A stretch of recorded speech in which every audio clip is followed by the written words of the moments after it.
It's a pleasure to be with you. We have been here several times before, and Megan and I have always enjoyed our visits and been very refreshed in our time here with Mike and Lucy and the boys, but also seeing all of you and your love for God and His Word. So it is a privilege to be back with you. And just by way of introduction to looking at this passage that Mike read for us, just a little question, not for you to think about too much, but just an initial reaction for you to think about. Why do we meet together like this on a Sunday? I don't know how you would answer that. Probably there are a few different ways we could answer it. But I think one of the reasons we meet together like this is to be brought back to reality. We come here to get back in touch with what is real. All week long, probably for most of us, we are bombarded with stuff that isn't true. And we know it's not true. I'm talking about a worldview that isn't true. We live in a society that, for the most part, assumes that the universe is random, and our lives are random as well. So it's all down to us just to make the best we can of it, find some idea or some approach to life that works for you, invent some sort of purpose for yourself, and try not to think about the fact that you made it up. As Christians, we know, as I said, that's not the truth. But when we're surrounded by that kind of outlook, when we're stewing in the juice of that worldview all week long, we can start to think that it might be true. And so we meet together here every week to come back to reality together. Not so much to learn something new, although we may often learn new things, but we come, I think, primarily to get our heads and our hearts back in the right place. Refocused on what we already know to be true. And the Bible passage we're going to look at this morning is specifically designed to bring us back to reality. In this passage, God's people are asked repeatedly, "Do you not know? Have you not heard?" In other words, let's come back to what we know. Let's come back to what we have already heard and already believed in. Let's reactivate and reignite our faith in this reality. Now, as Mike read that passage earlier from Isaiah chapter 40, you may have noticed the number of questions in this passage. It's full of questions. And Isaiah is not asking these questions because he thinks his audience don't know the answers. Isaiah knows they do know, and he wants them to remember, to renew their confidence in what they already know. And as you and I look at this, we are being invited to do exactly the same thing. It's Isaiah 40, 12 to 31, and it divides into two sections. There's a major section in terms of length, and then a minor section. The first section is a call to behold your God. And then the shorter second section applies that. It's a call to rely on your God. Behold your God and then rely on your God. So take another look at Him, the first part of the passage says, and then let what you have seen reactivate and reignite your faith in this great God. It's worth taking just a moment to notice who these words were originally addressed to in the book of Isaiah. At the end of chapter 39, we have the most significant division in this very large book of Isaiah. The division is between the end of chapter 39 and the beginning of chapter 40. At the end of chapter 39, Isaiah prophesied that the people of Judah and Jerusalem were going to go into exile in Babylon. Now, Isaiah himself would not experience exile. He would be long dead before it happened. But from chapter 40 onwards, Isaiah is speaking out into the future. to those who would experience exile.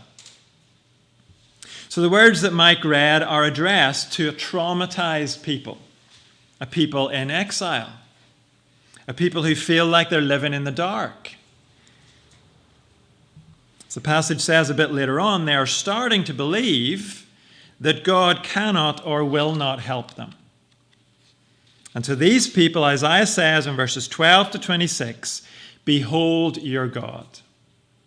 Stop what you're doing and focus on him. Take a long, hard look at your God. That's what it means to behold someone. As we've said, these verses are full of questions, and they're designed to call God's people back to what they know about God.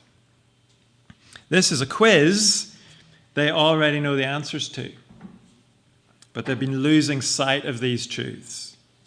So first of all, in verses 12 to 14 of this longer section, Isaiah calls them to recognize again their God is the perfectly capable creator.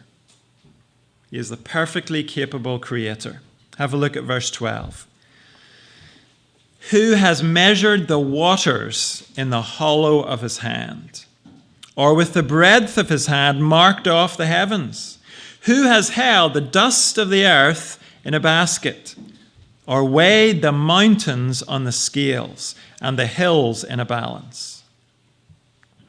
So the question is, who can measure and weigh the parts of his creation just as effortlessly as a craftsman sitting at his bench might size the parts of a model he's making? Your God can do that. When he created the universe, he didn't guess the proportions and dimensions. He determined them precisely. And it was so easy for him to do it.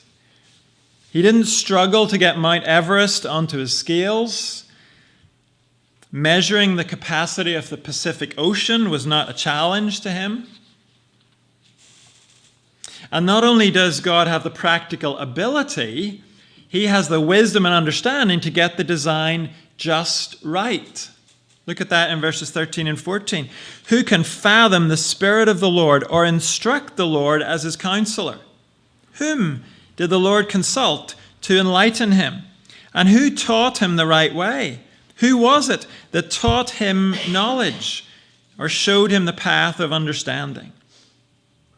When it came to creation, our God didn't need suggestions or ideas from elsewhere.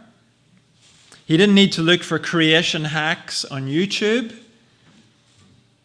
He is the sole genius behind his universe.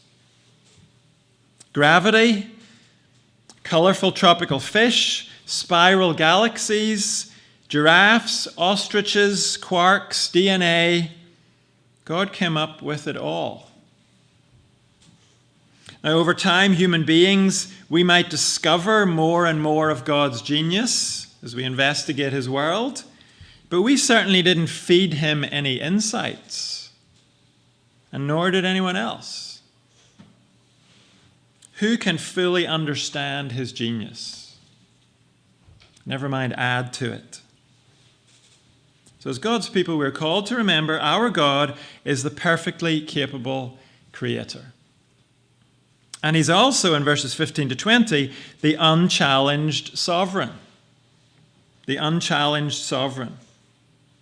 The nations of this world are constantly jockeying and jostling for power, whether it's through land grabs, outright warfare, or whether it's through trade deals, tariffs. We've heard a lot about tariffs lately, boycotts, sanctions, whether it's popular political movements or ruthless dictators.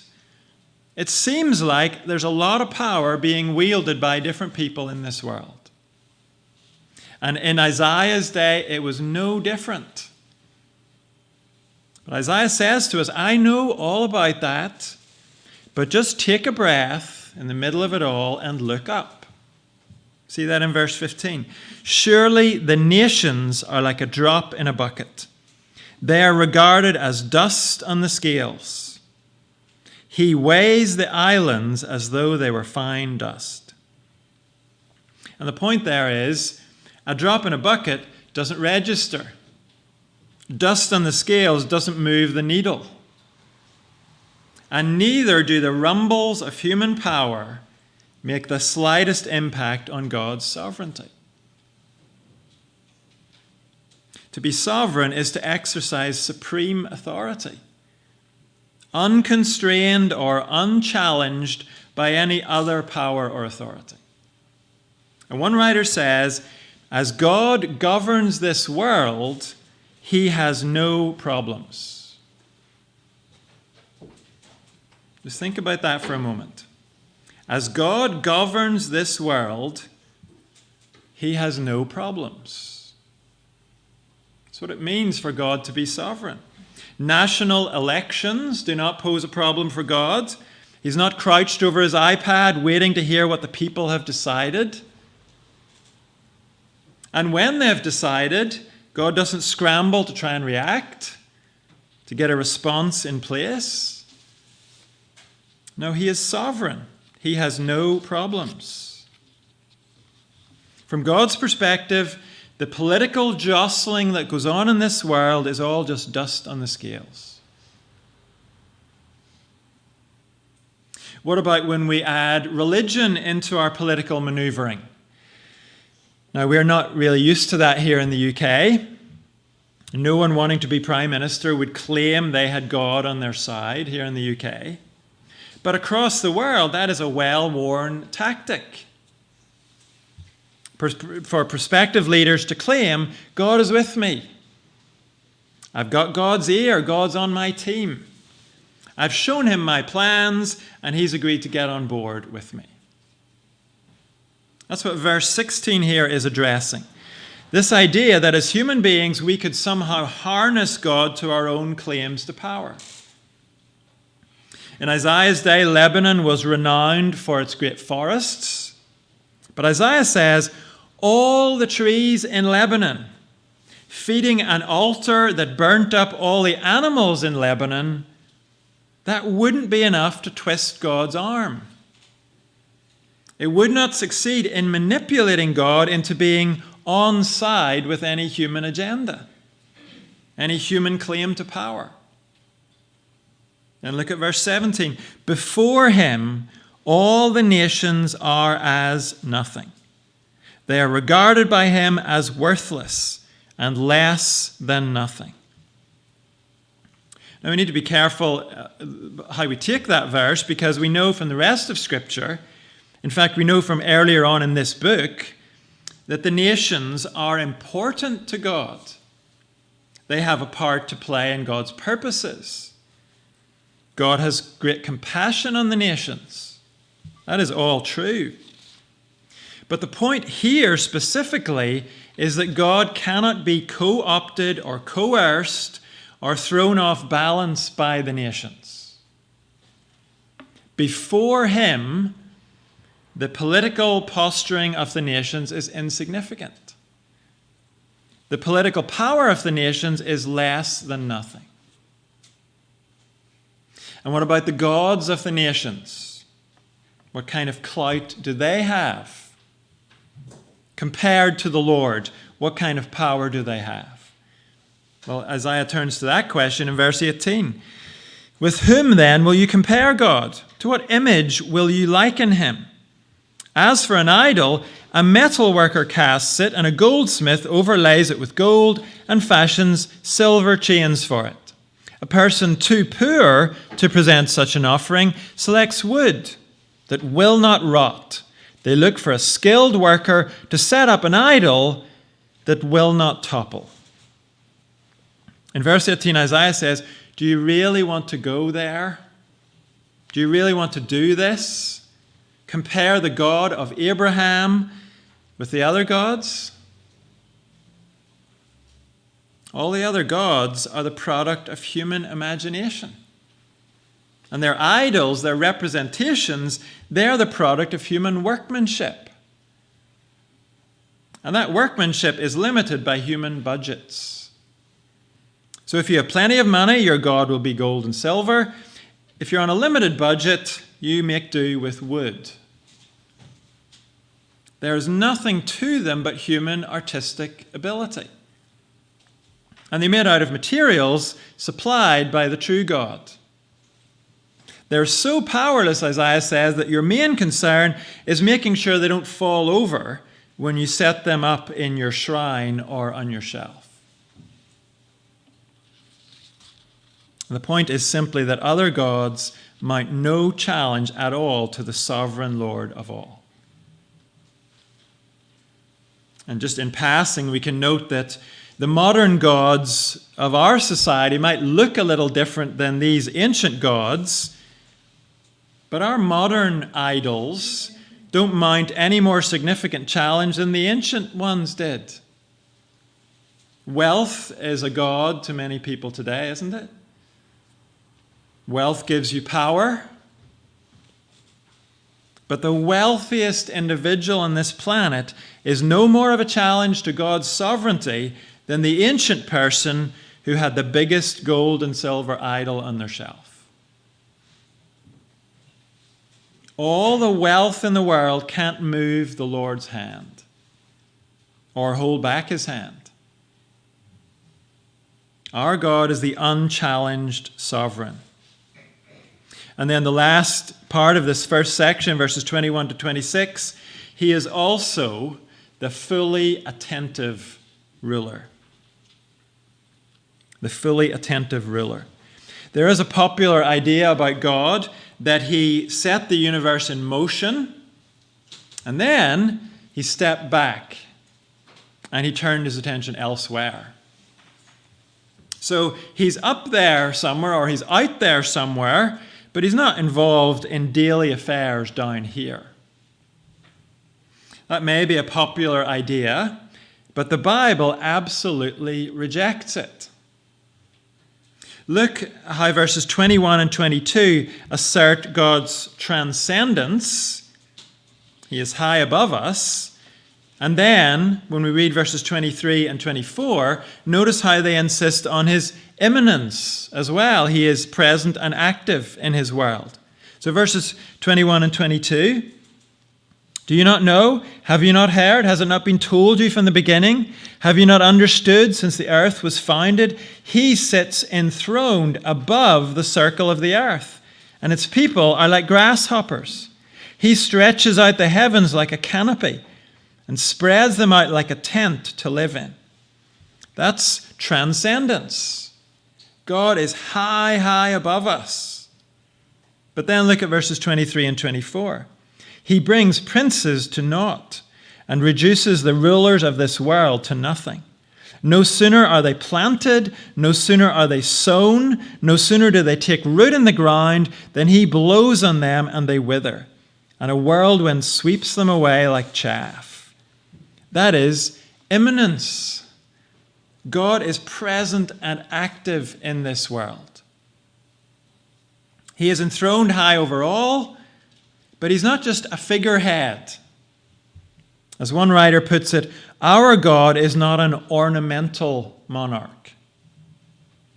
Now, here in the UK, we may debate how much our king is or is not an ornamental monarch, just there for show. But our God is most certainly not just there for show. He both installs and he removes governments and leaders. God is hands-on when it comes to human affairs. Look at Isaiah's description, like a gardener with his hands in the soil, Isaiah says. Planting, sowing, and uprooting. And so you and I might wring our hands as we listen to the news, but the hands of our God are behind the news. And he operates day to day with the same perfect wisdom, the same perfect capability as he did in his initial work of creation. We heard back in verses 13 and 14, God didn't need anyone's counsel or instruction when it came to creation. He didn't need to be taught the right way to do it. And it is exactly the same when it comes to his day-to-day rule. At this point in our passage, God's own voice breaks in verse 25. To whom will you compare me? Or who is my equal, says the Holy One? Lift up your eyes and look to the heavens. Who created all these? He who brings out the starry host one by one and calls forth each of them by name. Because of his great power and mighty strength, not one of them is missing. The Lord says, is your thinking getting confused? Are you looking around you and being discouraged by what you see around you? Then look up to the heavens. Look up at our sun, 93 million miles away, and yet perfectly placed to sustain life on earth without frying the earth. Did any human power make those calculations? So the sun would be in exactly the right place, exactly the right size, exactly the right temperature? Did any human power do that? Or is it credible to say that perfect precision happened just by accident? And that is just the closest star to us. Astronomy blows my mind, I have to say, and admittedly that's not very hard to do, blowing my mind. But the vastness of the universe also blows much, much bigger minds than mine. How can it fail to blow our minds? It is the product of an infinitely greater mind than ours. Our God knows each star by name. He knows the purpose of each star, why it's there instead of somewhere else. And according to the Bible, the God who is fully attentive to each star in the universe, he is fully attentive to you as well. He knows you by name. And if you doubt that, all you have to do is remember what we celebrated together earlier. And ask yourself this: did God send his Son to take on flesh and die for the stars? No. But he did send his Son to die for you. God the Son became Emmanuel, God with us, and he died on the cross for our salvation. And so, is it conceivable that God would pay the very highest price for you and then give you less attention than he gives to the stars? He is the fully attentive ruler. You can be sure, just as he knows the right dimensions and the right position for every single star in his universe, so he knows exactly what's needed in your own life as it unfolds. And that is exactly the application Isaiah makes in the final part of this passage. Having said, behold your God, in verses 12 to 26, now in verses 27 to 31, Isaiah says, rely on your God. This is where the context of Isaiah's message comes in. Remember, he's speaking to those who are experiencing the dark days of Babylonian exile. And their state of mind in that dark abyss of exile is set out for us here in verse 27. Isaiah asks, why do you complain, Jacob? Why do you say, Israel, my way is hidden from the Lord? My cause is disregarded by my God. Jacob and Israel are both ways of speaking about Abraham's descendants, the Israelites, whose 12 tribes descended from Abraham's grandson Jacob. And in the trauma of their situation in exile, these people have lost sight of the greatness of their God. And as a result, they have started thinking either God can't see their situation, that's the first part, my way is hidden from the Lord, or he doesn't care about their situation. My cause is disregarded by my God. He can see it, but he doesn't care. That's their mindset. And here is where the application comes. Isaiah says to people who are thinking that way, let's bring verses 12 to 26 to bear on your situation.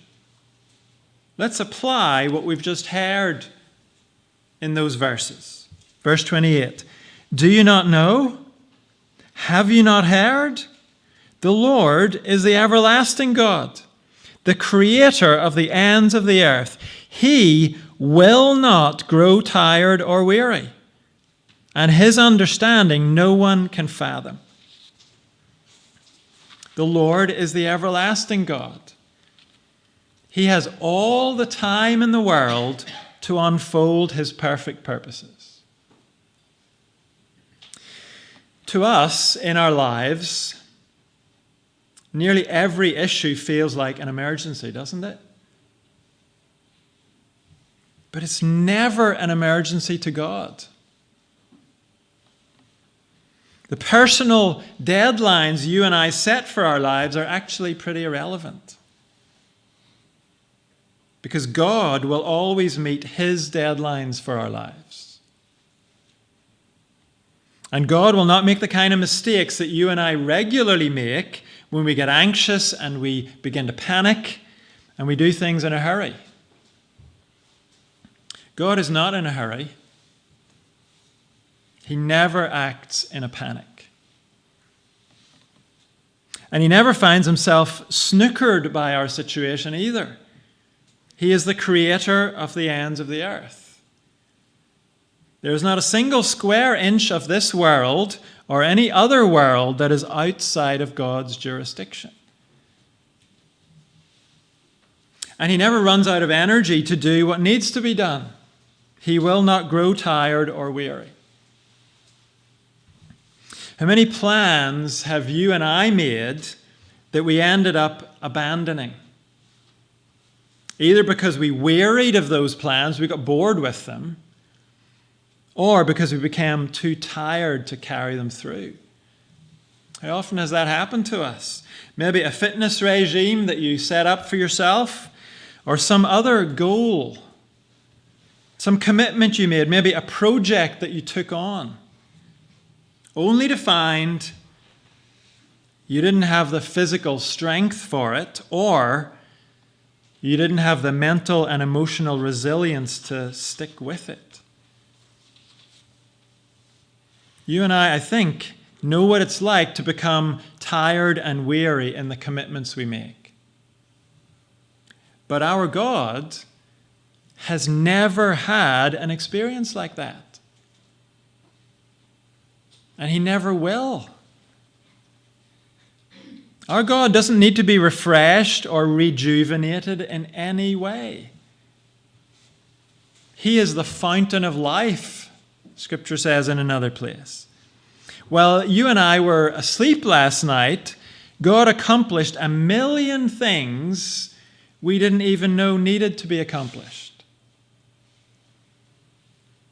He is the everlasting God. He's the creator of the ends of the earth. He will not grow tired or weary, and his understanding no one can fathom.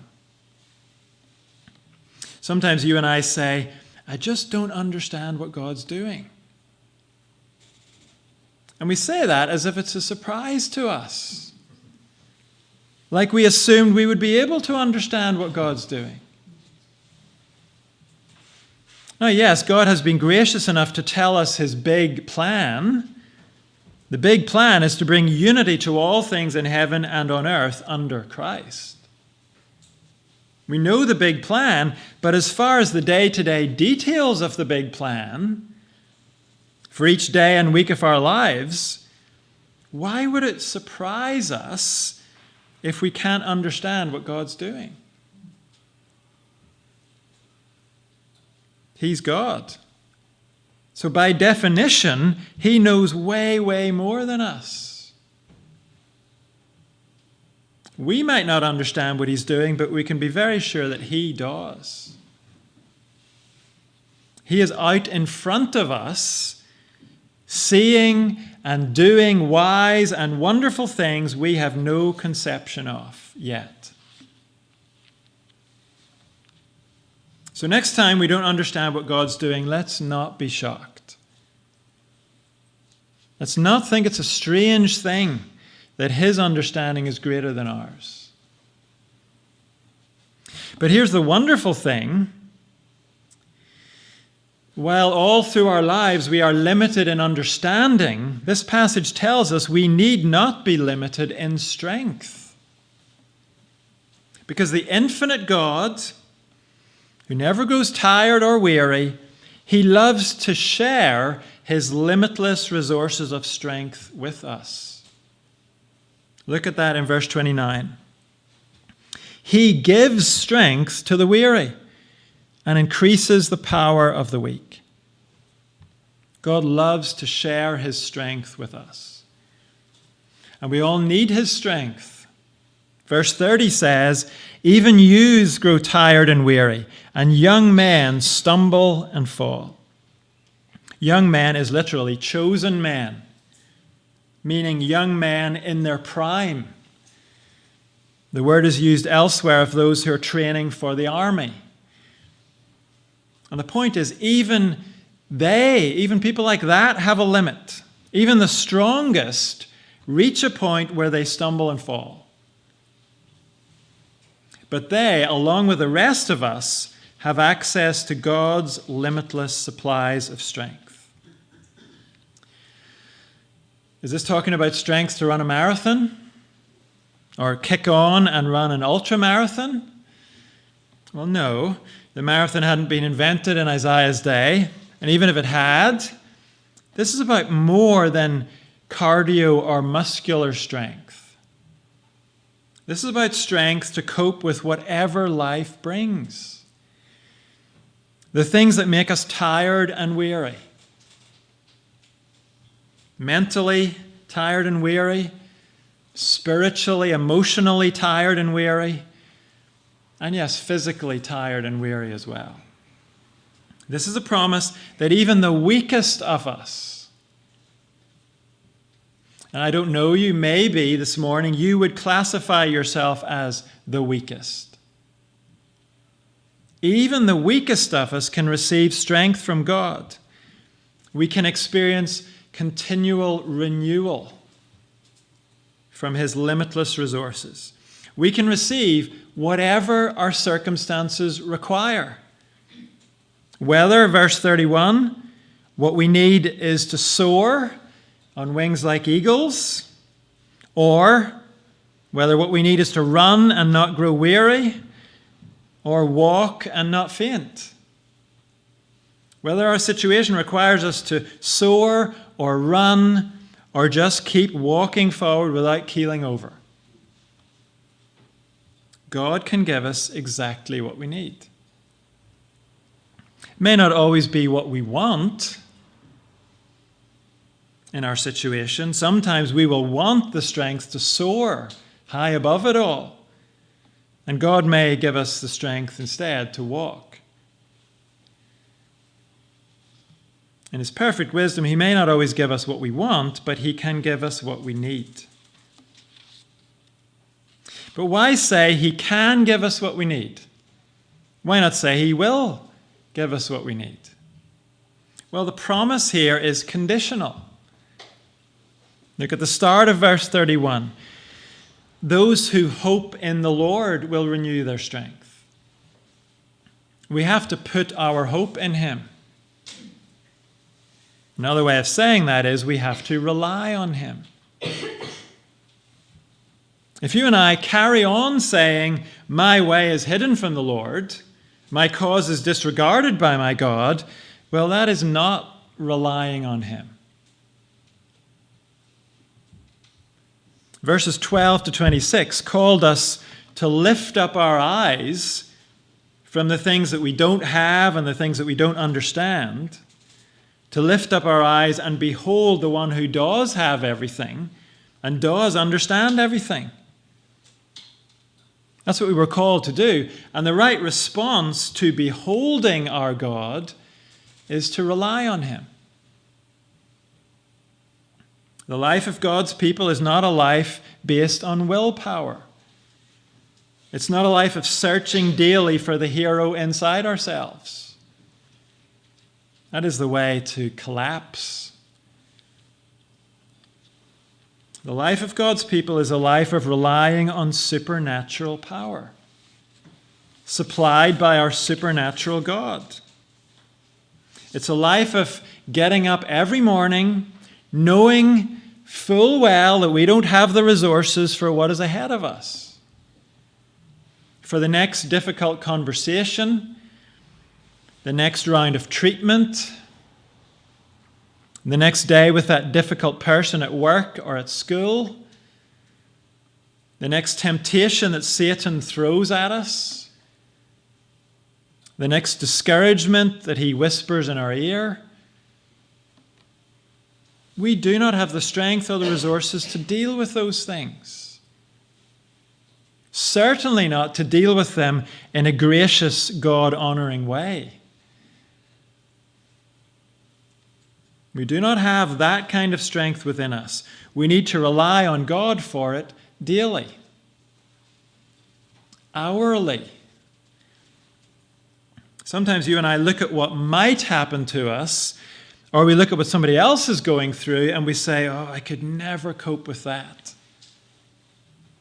And we're right, we couldn't. But if we have to go through that thing, God will supply us with the strength. Not before we need it, but when we need it. And so relying on the Lord or hoping in the Lord means that we move forward in expectancy that God will supply the strength. I've never really been a fan of Indiana Jones, but I have seen at least a couple of the films, and I do have one scene in my mind that's from an Indiana Jones film. He's standing in front of a chasm that he has to cross, and there's no bridge across this chasm. There's just a sheer drop into darkness below. And the only way that he can cross the gap is by stepping out into thin air, trusting that a walkway will appear beneath his feet. And if I'm remembering it right, that is exactly what happened in the film. Now, that's not a perfect illustration of what we're talking about, because Indiana Jones was pretty foolish to step out into thin air, just on the strength of some clue on a map or whatever it was that he had. Here, you and I are not being encouraged to step into each day with that kind of blind faith and hope. But we are encouraged to step forward relying on the proven character of our God. The God we have beheld in Isaiah chapter 40. And with that understanding, I think the Indiana Jones scene is helpful. You and I are called to step forward, not into a chasm, but into each day of our lives, trusting our great God to put solid ground beneath our feet. Or, if you prefer, to put wind beneath our wings. Trusting that he will supply us with the resources we need to move forward. Even in those days and weeks and months when there doesn't seem to be a way forward for us. When everything seems to be dark, Our situation seems to be hopeless, and we just feel too tired and weary to obey God and live for Him and honor Him and care about other people. Still, we step forward into each day relying on Him for that day. And isn't that why, as Christians, we gather here each week together? To be brought back to reality. The reality that we have a wonderful, fully sufficient God. We come here and God says to us again, "Do you not know about my greatness? Have you not heard about my wisdom and power and care for you?" Of course you've heard. Of course you know. And so now, remember what you know. And rely on me again for this day and this week. Rely on me and I will renew your strength. We're going to close with a song that is actually a paraphrase of Isaiah chapter 40. It calls us to remember what we know and to look up to our God together. You may not have sung this before, but you will know the tune. It's Amazing Grace. And the song is, very appropriately, "Do you not know? Have you not heard?"